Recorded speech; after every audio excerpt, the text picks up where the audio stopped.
What happens when we don't innovate? We all know the cliche, if it ain't broke, don't fix it. Or, it's always been done this way. These are common phrases that we hear in large organisations, particularly those who fail to innovate.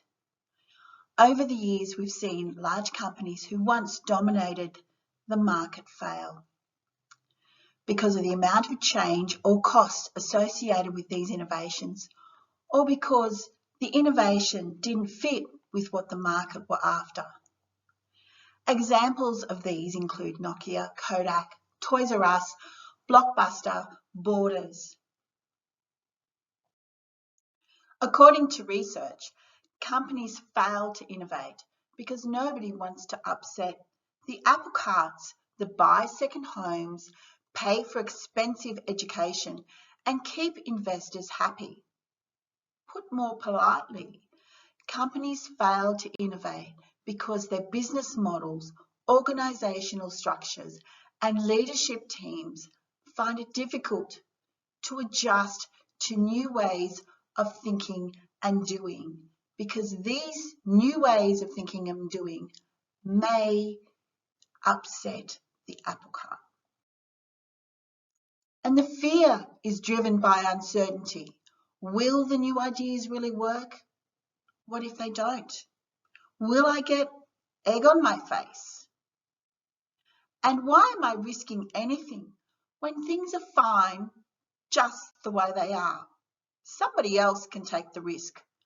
I don't want to upset the apple cart. The truth is, many people aren't prepared to take the risk because they all fear that if things don't work out, if they fail, they could lose their job. The reality is, if everyone in the organisation feels the same way and nobody in the organisation innovates, then it's likely that down the track, the company will fail and everyone will lose their job as a result of failing to innovate. Look at Blockbuster, Toys R Us, Kodak.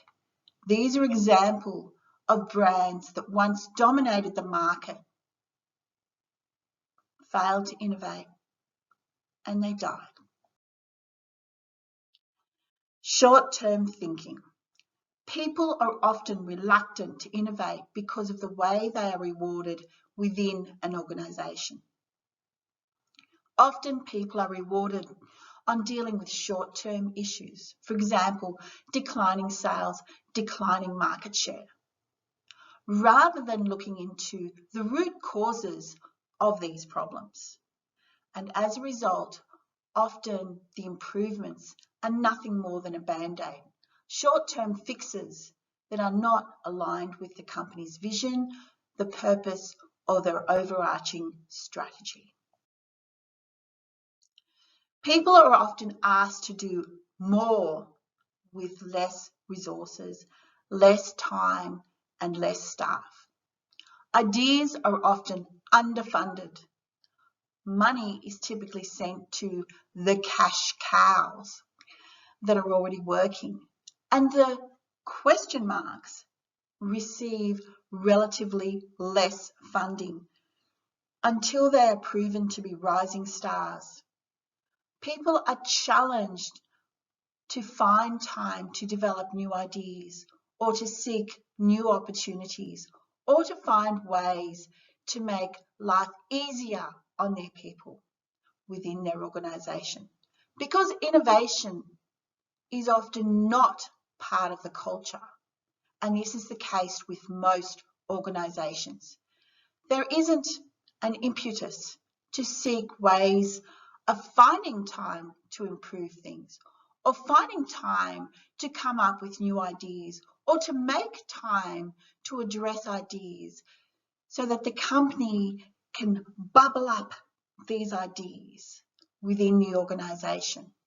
Innovation is not often articulated company-wide, and nor is it a KPI or a way of doing business. The focus instead is often doing business as usual.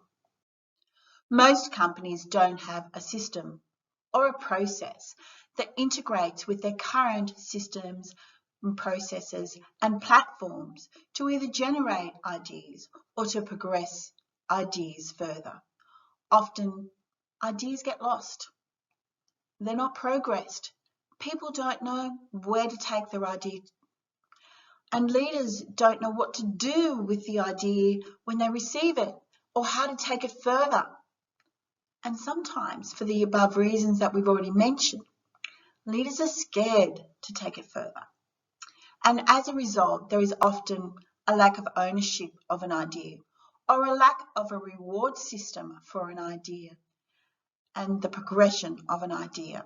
Having a system that progresses ideas further and sorts out the good ideas from the other ideas, a system that prioritizes ideas and progresses ideas further to a prototype or to testing or to see which idea has the most legs, is an example of an innovation process. And it's an example of how we would manage that innovation process. And this innovation process would help leaders to lead in growth.